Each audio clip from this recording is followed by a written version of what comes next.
नमस्कार मित्रांनो, मी सचिन शिंदे आपल्या समोर ध्यास स्पर्धेचा अकॅडमी युट्यूब चॅनल पाहतो. मित्रांनो, महत्वाच्या घडामोडी. मित्रांनो, आज तारीख आहे 16 आणि 17 तारखेची. आपण पाहतोय जुलै 2026 चे महत्वाचे प्रश्न. मित्रांनो, कोणतीही स्पर्धा परीक्षा असू दे, चालू घडामोडी हा विषय खूप महत्वाचा असतो. त्या अनुषंगाने मी रोजचे 12 प्रश्न घेऊन येत असतो. याचा एकमेव उद्देश आहे की स्पर्धा परीक्षा करणाऱ्या विद्यार्थ्यांना परिपूर्ण मदत व्हावी. ठीक आहे, तर आपण सुरू करूया आजचे महत्वाचे प्रश्न.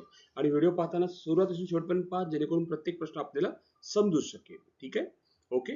कालचा प्रश्न होता AAPI मानवतावादी पुरस्कार आणि की टू द सिटी ऑफ टंपा देऊन कोणाला सन्मानित करण्यात आले आहे. तर उत्तर होत याचं नीता अंबानी यांना हा पुरस्कार देण्यात आलेला आहे. कोणाला? नीता अंबानी.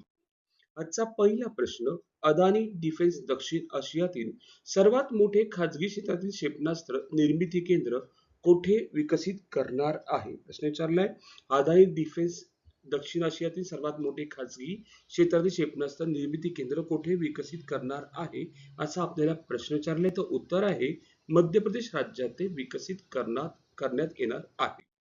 मध्यप्रदेशची राजधानी आहे भोपाळ. मुख्यमंत्री डॉक्टर मोहन यादव, राज्यपाल मंगूबाई सी पटेल. खुजाराहो मंदिर असेल, सांची स्तूप असेल, भीमबेटका लेणी असेल, महेबळेश्वर असेल, कना राष्ट्रीय उद्यान सुद्धा असेल. ठीक आहे. मध्यप्रदेश हे भारताच्या मध्य भागात वसलेले राज्य आहे. क्षेत्रदृष्टीने भारतातील दुसरे सर्वात मोठे राज्य. स्थापना 1 नोव्हेंबर 56. एकूण 55 जिल्हे. हिंदी भाषा महत्वाची. नर्मदा, तापी, चंबळ, बेतवा, सोन, केन या प्रमुख नद्या. खुजाराहोचे मंदिर जागतिक स्तरावर वारसा प्रसिद्ध. सांची स्तूप, भीमबेटका लेणी जागतिक वारसास्थळे. पंचमढी लोकप्रिय हिल स्टेशन. मध्यप्रदेश हे भारताचे हृदय मानले जाते. वनस्पती, खनिज संपत्ती, जलसंपत्ती मोठ्या प्रमाणात. मध्यप्रदेशात कणा, बांधवगड, पेंच, सातपुडा असे प्रसिद्ध अभयारण्य आहे. क्षेत्रफळ 3,08,252. लोकसंख्या 7.26 कोटी. मुख्य भाषा हिंदी. स्थापना 1 नोव्हेंबर 56. जिल्हे 55. ठीक आहे. आपण घेऊया दुसरा प्रश्न. भारतातील पहिले हवा भरलेले रबर धरण कोणते राज्य बांधत आहे? प्रश्न विचारलाय की भारतातील पहिले हवा भरलेले रबर धरण कोणते राज्य बांधत आहे? तर उत्तर आहे गुजरात राज्य बांधत आहे. उत्तर काय? गुजरात राज्य. तिसरा प्रश्न, पंतप्रधान चहा कामगार प्रोत्साहन योजनेला अलीकडे कोणी मंजुरी दिली आहे? पाहायला गेलं पश्चिम बंगाल सरकारने मंजुरी दिलेली आहे. प्रधानमंत्री चहा श्रमिक प्रोत्साहन योजना अंमलबजावणी पश्चिम बंगाल सरकार. लाभार्थी उत्तर बंगालमधील चहाच्या मळ्यातील कामगार व त्यांचे कुटुंबीय. एकूण निधी 313.30 कोटी. योजनेचे मुख्य उद्दिष्ट उत्तर बंगालमधील चहाच्या मळ्यातील कामगार त्यांच्या कुटुंबियाचे जीवनमान उंचवणे, त्यांना दर्जेदार शिक्षण, आरोग्य आणि सेवा मूलभूत सुविधा उपलब्ध करून देणे हा योजनेचा मुख्य हेतू आहे. निधीचे वितरण, शिक्षण 177 कोटी, शाळांची उभारणी व दुरुस्ती, वर्गखोल्या, प्रयोगशाळा, ग्रंथालयाचा विकास करणे, विद्यार्थ्यांसाठी अधिक चांगल्या शैक्षणिक सुविधा देणे, आरोग्य 72 कोटी, रुग्णालय व आरोग्य केंद्राचे बळकटीकरण, आधुनिकीकरण, वैद्यकीय सुविधा पुरवणे यामागचा पंतप्रधान चहा कामगार प्रोत्साहन योजनेचा मुख्य उद्देश आहे. अंमलबजावणी कोण करते मित्र हो? तर पश्चिम बंगाल राज्य. चौथा प्रश्न, डोनाल्ड ट्रम्प यांच्या स्वाक्षरीसह प्रथम कोणत्या मूल्याची अमेरिकन नोट जारी करण्यात आली आहे? अमेरिकन मूल्याची नोट जारी करण्यात आली आहे. तर $100 ची, लक्षात ठेवायची गोष्ट आहे, $100 ची अमेरिकन नोट जारी करण्यात आली आहे डोनाल्ड ट्रम्प यांच्या स्वाक्षरीसह. प्रथमच लक्षात ठेवा, अमेरिकन $100 ची नोट जारी करण्यात आलेली आहे. पाचवा प्रश्न, जुलै 2026 मध्ये 31वा दिव्य कला मेळा कोणत्या शहरात आयोजित करण्यात आला होता? 2 जुलै 26 मध्ये 31वा दिव्य कला मेळा तर पाहायला गेलं तर पश्चिम बंगाल मधल्या राजधानी कलकत्ता मध्ये तो आयोजित करण्यात आलेला होता. दिव्य कला मेळा 31वा. आयोजक सामाजिक न्याय व अधिकारिता मंत्रालयाच्या अंतर्गत दिव्यांगजन सशक्तीकरण विभाग.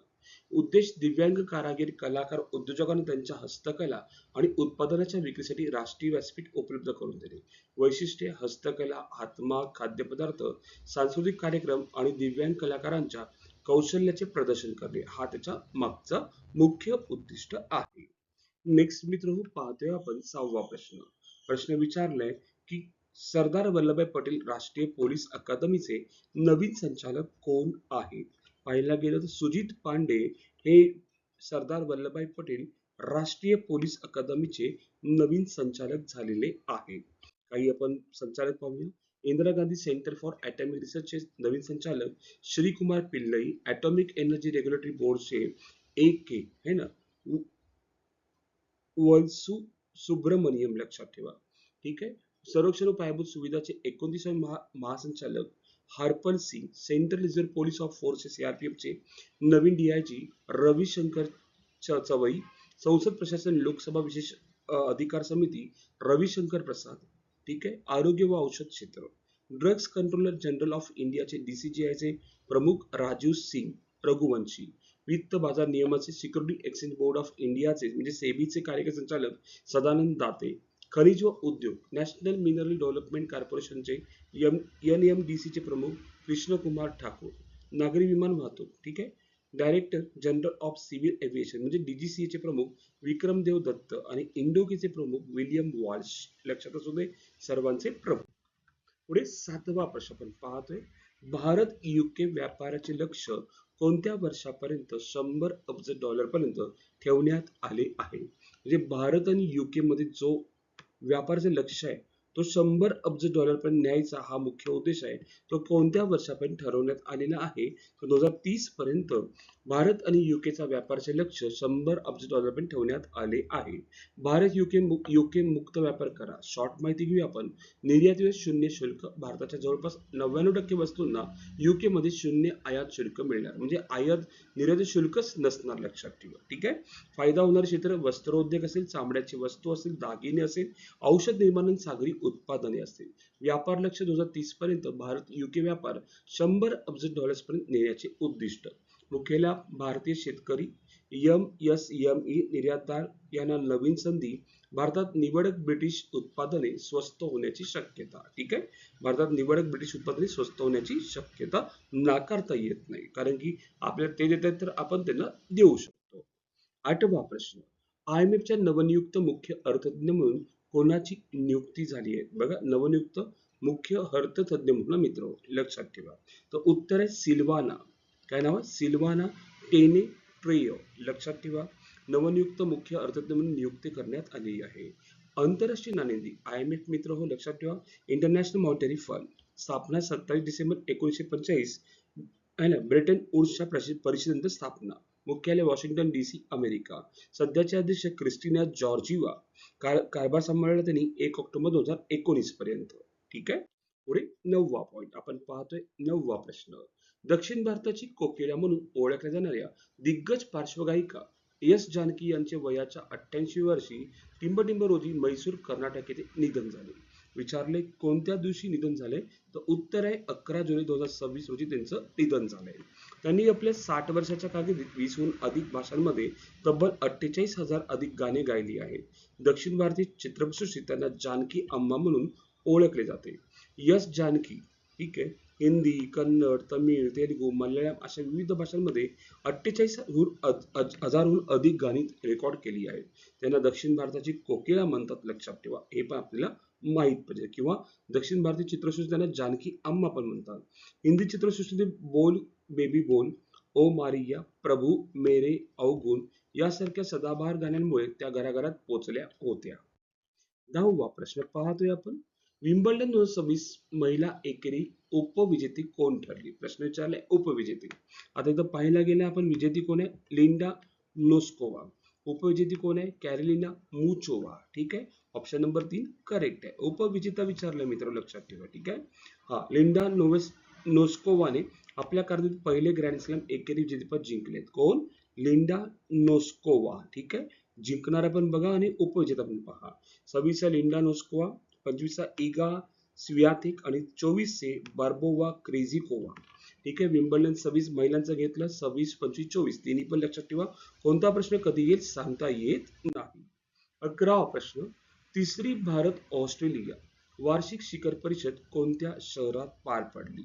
आपल्याला प्रश्न विचारलाय कोणत्या शहरात पार पडली? तर मेलबॉर्न शहरात पार पडलेली आहे. ऑप्शन नंबर 2 करेक्ट आहे. 12वा प्रश्न. 16 जुलै रोजी कोणता दिवस साजरा केला जातो? 16 जुलै तर उत्तर आहे तर जागतिक साप दिन साजरा केला जातो.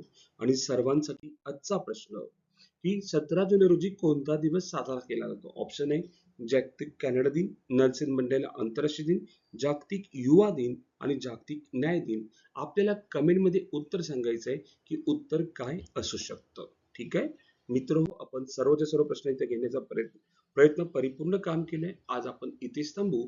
उद्या याच टाइम रोजी याच वेळी भेटू मित्रांनो. धन्यवाद. थँक्यू.